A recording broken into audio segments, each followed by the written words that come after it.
Bem, pessoal, vamos de BTC no fim de tarde dessa sexta-feira, 25 de agosto. Agora na Espanha, 20 horas e 46 minutos, no Brasil, 15h46 da tarde. Gente, eu tô no gráfico semanal ancorado pelas três linhas do canal de Keltner, essas três linhas aqui azuis, e pela nuvem de Shimoku. Aqui no, por que eu estou começando a análise pelo semanal? Porque a quantidade de mensagens que eu recebo tentando me convencer que a BTC teria enveredado por um viés de baixa no curto e no médio prazo, gente, percebam que na projeção a nebulosidade esverdeada segue ganhando espessura no semanal. E outra, a BTC está claramente respeitando uma canaleta virtual de alta no semanal. Ela não vai ficar muito tempo longe da média móvel de 200 períodos no semanal, que segue lá próxima de 28 mil dólares. A própria mediana do canal de Keltner está ali muito próxima da MM200, também no patamar de 28 mil dólares. E outra, no diário, a BTC está protagonizando algo altamente incomum. O que ela está promovendo no diário? Ela simplesmente escapuliu do canal de Keltner. Algo muito incomum de acontecer. E ainda não voltou. Com pavio, com corpo real, com tudo. Desde aquela mega agulhada do dia 17 de agosto, todos os corpos reais e pavios subsequentes simplesmente nem tocam na Lower. Vocês podem pegar os 200 últimos candles no diário, ou seja, os 200 últimos dias da BTC, vocês não vão encontrar uma sequência de 1, 2, 3, 4, 5, 6, 7, 8, 9, 10 candles no diário em que a BTC escapole, foge do canal de Keltner e não volta, tanto para baixo quanto para cima. Toda vez que a BTC escapole aqui, ó, foge do canal, ela volta num efeito elástico para, no mínimo, o patamar da mediana. Para cima é a mesma coisa, só que ela só desenha 2, 3, no máximo 4 candles e volta para dentro do canal. Aqui ela desenhou 6 candles e voltou para dentro do canal. A gente já está indo para o 10º candle e ela ainda está fora do canal. É muito incomum, isso aqui vai voltar num pump espasmódico, podendo bater até na base da nua lá, na base da nuvem, ali no patamar de 29, talvez 30 mil dólares. Tem muita gente abrindo venda e vai acabar liquidado. No 6 horas está bonito de ver, a BTC está desenhando claramente aqui uma sequência de fundos ascendentes, topos descendentes. Agora no semanal, ancorado somente pela nuvem, a gente consegue perceber que a BTC também está desenhando uma cunha triangular de caráter ascendente, com essa sequência de fundos ascendentes, ostentando uma inclinação padrão de 45 graus, com a aresta superior flat. Isso aqui é digno da análise técnica acadêmica, essa figura é digna de um livro da Academia de Análise Técnica. É uma figura de caráter predominantemente ascendente. Isso aqui vai explodir em direção à congestão subsequente ali entre 36 e 40 mil dólares. No intraday, a BTC tá um verdadeiro reloginho, bate na upper. Logo antes do Jerome Powell falar lá em Jackson Hole, a BTC chegou a fazer um pump para 26.314, depois voou para Lower e agora está acumulando aqui no patamar da própria VWAP no intraday. Ela deve travar ali próximo de 26 mil dólares. Na seara fática, apenas 5,8% de todas as BTCs em circulação estão nas exchanges. A autocustódia segue aumentando e a cada ciclo aumenta ainda mais. E eu vou repetir aqui para os senhores. A única maneira de vocês conseguirem surfar aquela mega onda de prosperidade, quando a BTC estiver valendo 1 milhão de dólares, 2 milhões de dólares, uma BTC 10 milhões de dólares, o que deve acontecer na próxima década, vocês só vão surfar essa mega onda de prosperidade se os seus criptoativos estiverem num DEX Wallet e, de preferência, num Cold Wallet. Com certeza, as rampas de acesso à autocustódia, principalmente para a BTC, vão se fechando. Estados soberanos, hoje é só a Coreia do Norte, mas vocês podem ter certeza que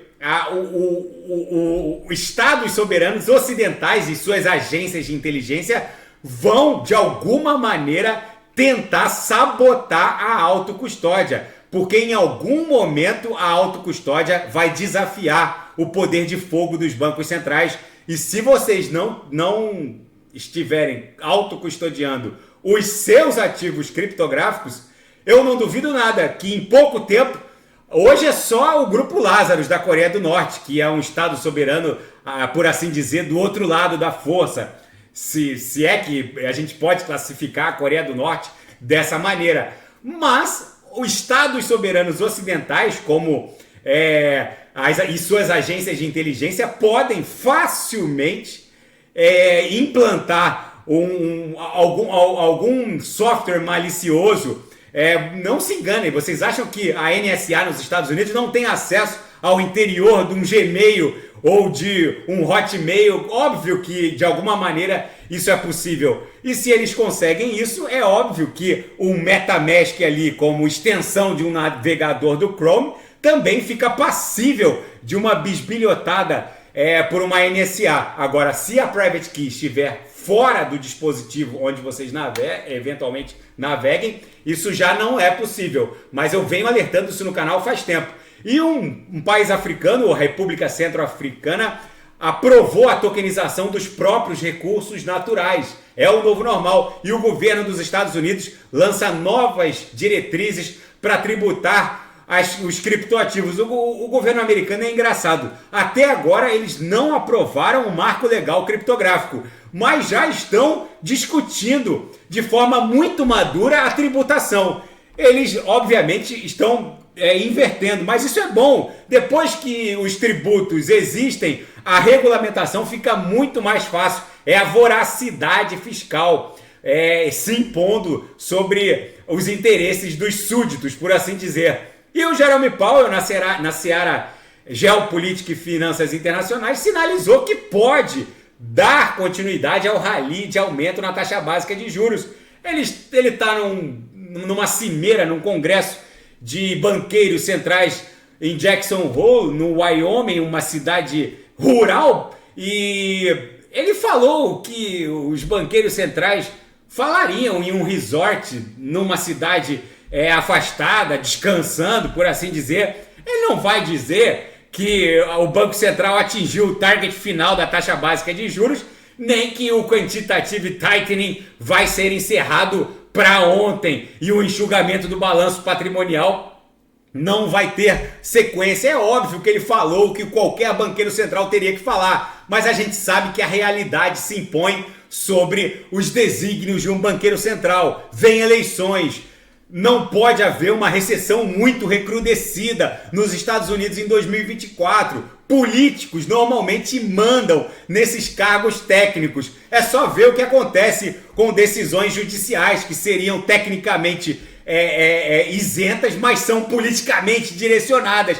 Enfim, não é preciso ser nenhum mágico para saber que em ano de eleição nos Estados Unidos, eleições presidenciais, nenhum técnico e sua suposta isenção técnica se sobrepõe à política. E o Kremlin rejeitou veementemente as afirmações tanto da inteligência britânica quanto norte-americana de que o Putin estaria envolvido na queda do avião, levando a alta cúpula do grupo Wagner, inclusive o Prigozhin, que acabou ceifando a vida de todos.